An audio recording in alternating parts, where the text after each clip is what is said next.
Hi, this is Sean, VE1XOP here in Nova Scotia, Canada. I'm going to talk to you about a particular piece of software that's a real favorite of mine, Ham Radio Deluxe.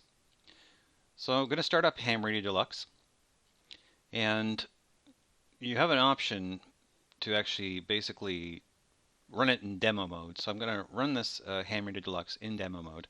As you can see, I have my radio, which is the FT1000MP Mark V, connected.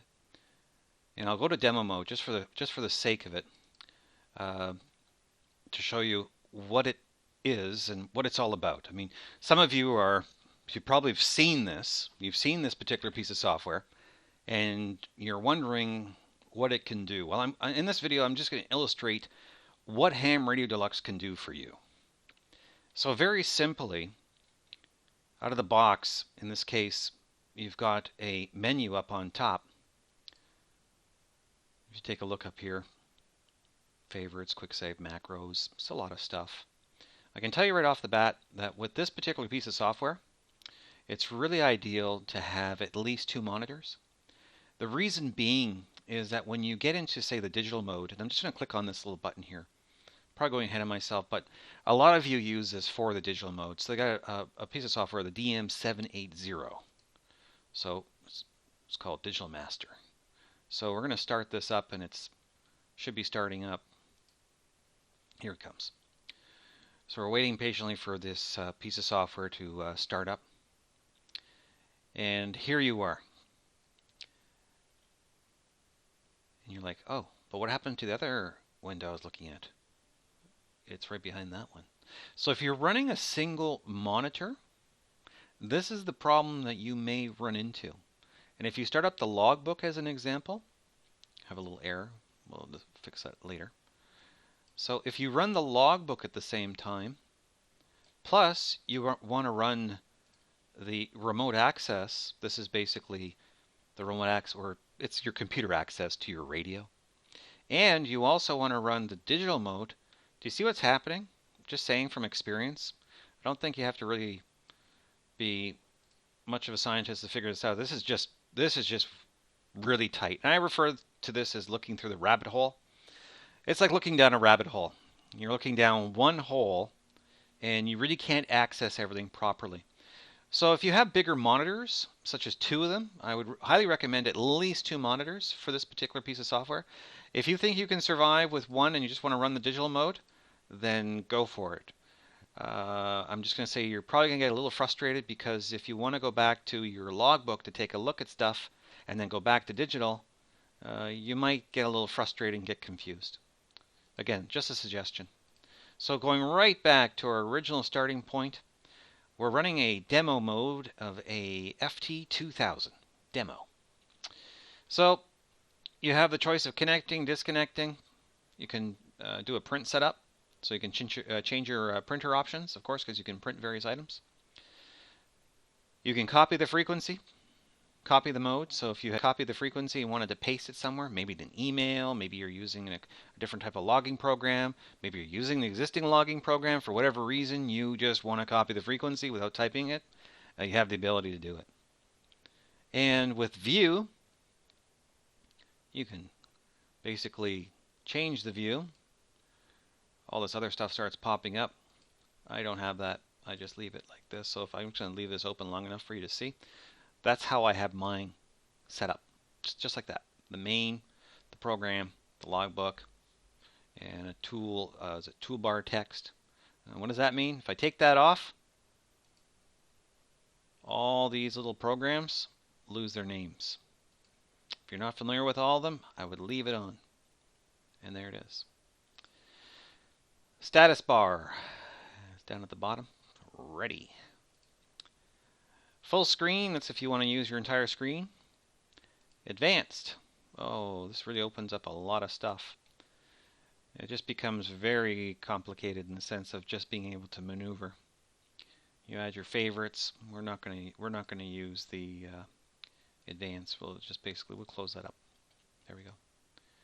Customize. You can customize the actual theme itself. Yeah, this is referred to as a theme. This sort of particular layout, what they have here. So you can change that. You can change your colors. You can change your font sizes. And in advanced options, you can change the page layouts, the display types, the navigation windows. There's a lot of configuration on how you want to make this look and feel for yourself. So before you even get it turned on and start using it, if you want to really start adjusting the way it looks and feels, you might want to do that afterwards. Slider control.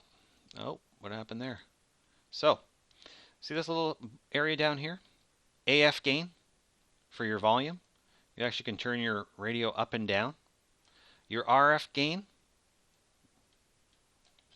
your RF power. You're like, wow. Yes, that's right. You can actually control your radio via this piece of software.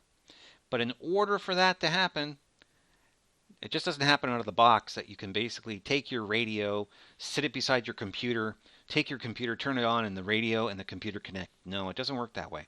You need a cable that will connect between your radio and your computer. This is the only way that this will work. So in this case here, I'm using demo mode FT2000. With my radio, the FT1000MP Mark V, it has that ability. There's a cable that I have, plugs in the back of the radio and plugs into the computer, and I have the drivers, and it now allows me to basically change the frequency if this was the 1000MP. So you see here, you can actually do fine tuning, or you can do much larger steps, and you can change your bands. 12 meters, 10 meters, 80 meters. I think you get the picture. So going back up to here, we did basically a quick overview of the view. Your bands, your band manager. You can actually adjust these. I didn't play with these at all. I'll just leave them as that. You can do favorites. You can add a favorite if you want. I really don't use that, but again, some people do. Show markers. So we got little markers here. You can actually add that as a favorite. I don't use it, but it's there. You can change the marker size. I had a medium. Let's just see what the large looks like. Let's see how large that is. It's not that big. So some people may want to use that. Display, again, back to that little selection. Quick saves, add. I don't use it, and I'm assuming it's probably something relating to the logbook. I'm just being honest with you. There's a lot of stuff here I just don't use, just for the sake of I'm going to really focus on that digital mode. Some of you will appreciate why, and also the logbook's very handy. Macros, if you're into macros, you can define macros. You'll have to read up on that. I'm not going to give a full course on macros. Macros are basically shortcuts done through shortcodes as an example. Of course, the logbook that we opened up previously. Very handy to have, because what I like about this logbook, and you'll like it too, is it has the ability to export to different formats, and you can upload it to various websites such as QRZ as an example. You can also EQSL, HRD log, the list goes on. This is just a sample one that I put in. It's basically I can modify it. You can see that I'm not using the logbook, but again, if you do, it's great. I flush this computer so many times that I just get too busy. So I probably should be making a log. However, I'm showing you a piece of software. You can make all your comments below about me not keeping a log, and it's pretty simple to use. It basically, once it's tied into the internet, it basically will put in pieces of information that are very, very handy, and you can reflect back to it. So that's the logbook. How do you get there? Right there, it says logbook. Another button, satellites. If satellite tracking is your thing, it also has the ability to take a look at that. Isn't that nice? That's beautiful. Just that alone on a computer screen just looks great. Smiley face of the sun. Satellite definitions. Log file. I'm not much of a satellite person, but for people who are satellite people, this seems like a great tool. And we'll close it up. And you basically, the SW data, You can adjust data here. This will take you over to a website. Again, for shortwave radio. Customize again that we talked about. This really gets into customizing the colors, the layouts, that faceplate. I mean, yeah, mine's black. You can change it to whatever color you want.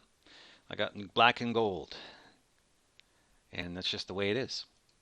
You can change anything you want, but I'm not going to change anything. But you can if you want. You can experiment. Options. This is very deep rooted. This is for actually doing the actual connection of Ham Radio Deluxe to your radio. When you purchase Ham Radio Deluxe, they provide you all that support. You're best to contact them. If you need a little bit of help, more than welcome to reach out. Just you want to use this piece of software, I love it. It's great. And if you want to make a contact in Nova Scotia, I am your guy. So let's get into the nitty-gritty of this all. Yes, I'm just dying to get into this. It's DM780, and I believe I already have it open. Yes, I do. And this is it. This is your digital radio. And you can take the clock on or off. See, you're getting the idea that a lot of it's very configurable, meaning that you can put things on and off. You can change the view. It's a great way just to go through it and actually play with this piece of software.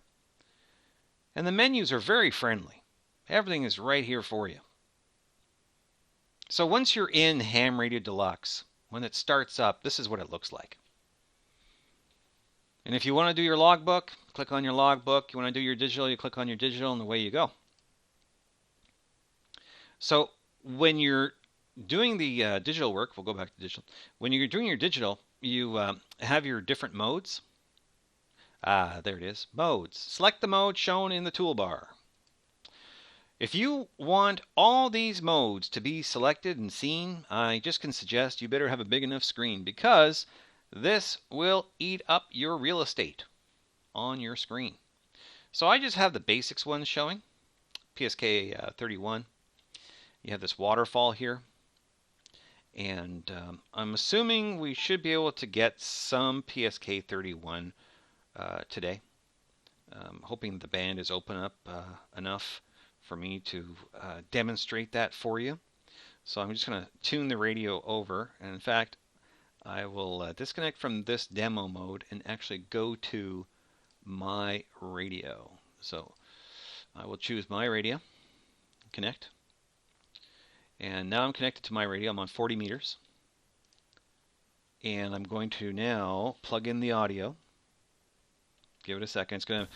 You're probably going to hear some interesting sounds. It's just the way it's set up. Radio has to be on upper sideband for PSK 31.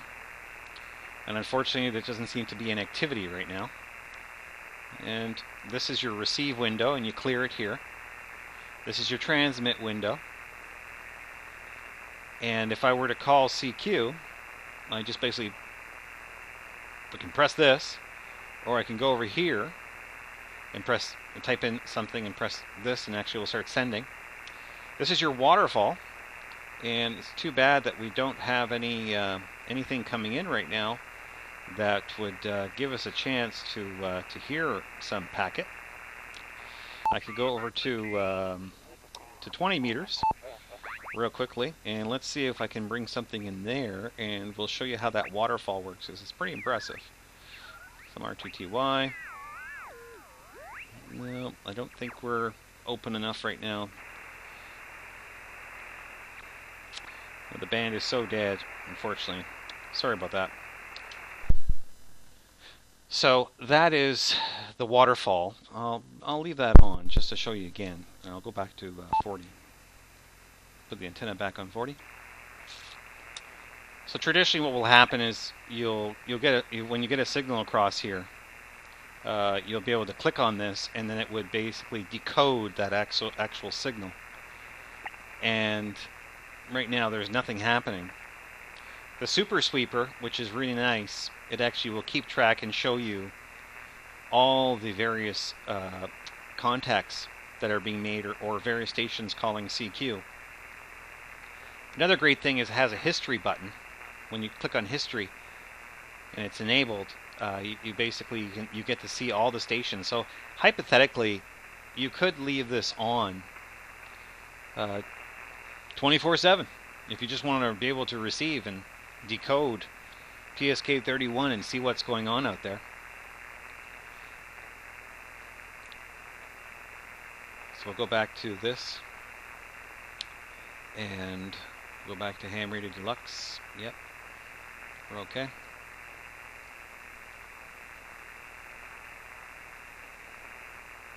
So unfortunately, it says current band 17 meters. Let's connect.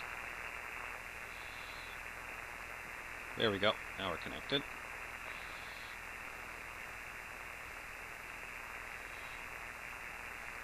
My sound card. This is not 17 meters. This is not 17 meters. I have another receiver on here. However, you can move these around. You can adjust it. Program options. You can change the look and feel. I have Windows XP because the machine's running Windows XP. I could go Visual Studio 2010 and look what happens. You can actually change the look and feel with this particular version of Ham Radio Deluxe. I love it. Again, there's a lot of different features in here. You can change the color of the waterfall, how the waterfall works, the speed, how you want to work with weak signals. Great piece of software. Unfortunately, the band is not open right now. I'll have to do another one with it actually in activity. I was hoping to get something in there. I'll go to 15 meters. See what's going on. Doubt very much anything's going to be happening right now. The band is just so weak. I'm going to bore everybody with this, looking for that magic signal.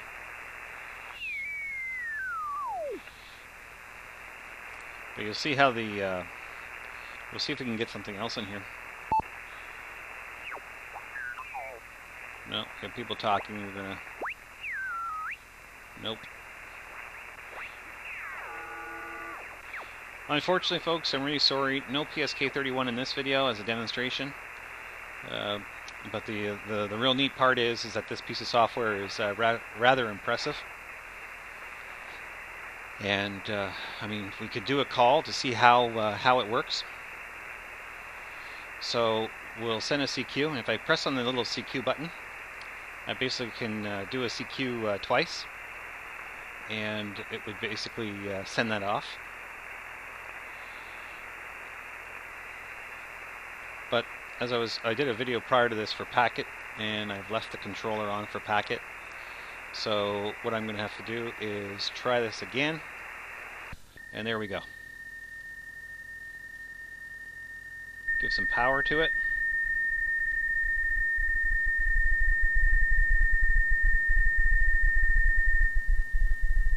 There we go, it's transmitting.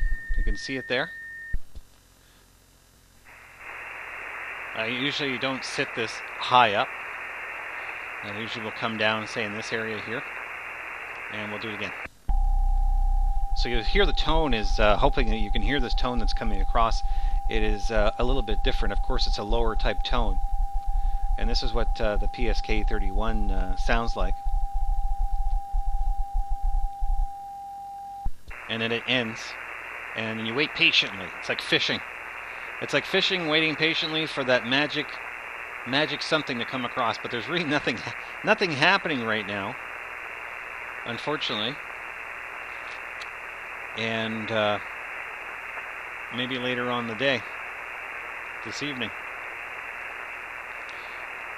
I'll switch over to the dummy load to give you a flavor of something else. Is basically the modes themselves. Looking at these different modes, actually, like for example, just to show you, Hellscriber. So we'll do slow hell. It's rather interesting to listen to, and we'll do a CQ. We'll see how it actually comes across, if it actually comes across. It should. Yeah, there we go.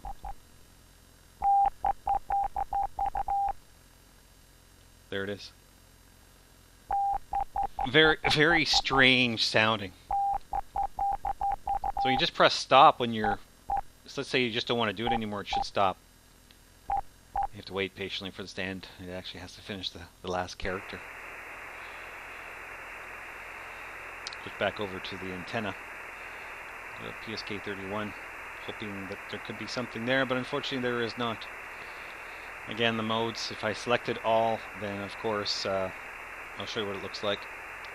It eats up the entire screen and your waterfall gets eaten up, and depending on how large your screen is, you might be able to suffice for that, but there's no need to have them all there. I'll just leave that one for now, and it just leaves all these by default, and that's pretty well the extent of this particular piece of software. I mean, it's pretty easy to use. We'll disconnect the audio. There's going to be no activity. And I'll do a clear. So I typed information. It also keys back the information. So I'm going to clear that out and clear this out. This here is your squelch. This is an actual squelch setting that actually will reflect on that waterfall. And it also will reflect on how much is being decoded. So if you have a lot of static coming in, you can adjust that squelch, and so it won't decode the static. But this super sweeper, which is a very helpful tool, that when it's very busy, because you only can listen or watch only one stream that's coming down, for example, but on the super sweeper, it actually watches all of the streams, or all the streams within that waterfall. So if there's 20 conversations going on PSK31, you can watch all 20 conversations going on. Either it's a CQ, someone's just doing a test, someone's doing contest, whatever the case is. Here, you only can watch one. So let's just say there was one right there. It would basically decode it here, and you'd have your conversation here. You type in their call sign. You can add it to your logbook, and in turn, the super sweeper, just to back to that, is that it actually will monitor everything. So that's pretty well the extent of the digital master. So we'll close that up. There's some other features here too that maybe some of you didn't know about if you have Ham Radio Deluxe, which is a great piece of software. Is that you have a serial this is a serial port client allowing you to connect to the actual software, and you also have a remote ability to connect to the software remotely. And that pretty well sums it up for Ham Radio Deluxe. If you're new to digital radio and you do not even have any sort of setup, Google the different options of how you can do digital radio. I use the Rig Blaster Advantage. It is a more pricier item. It works well. It enables me to do pretty well every mode. There are other pieces of hardware out there. I've had no problems with it. I know some people have complained about its not so much ease of use. I've had no problems at all. So, any questions at all on getting it to work? You can definitely visit Ham Radio Deluxe, download their free trial, give it a shot. Highly recommend it. In the last couple of years, they've done a lot of upgrades, a lot of fixes. Great piece of software. I think you're really going to enjoy it. I appreciate you watching the video. I use the software a great deal. I run this particular version on Windows XP. And that's pretty well the end of the video. If you have any questions, comments, please feel free to put them in the comments below, either on Facebook or wherever you're spotting this, Twitter and YouTube. Subscribe to the channel on YouTube. Drop me an email. Follow me on Twitter at VE1XOP, or email is VE1XOP@gmail.com. And that is pretty well the end of it. I appreciate you watching, and have yourself a great time on digital. If you watch the video again, there may be some pieces that you missed out on. Take care. 73s from VE1XOP.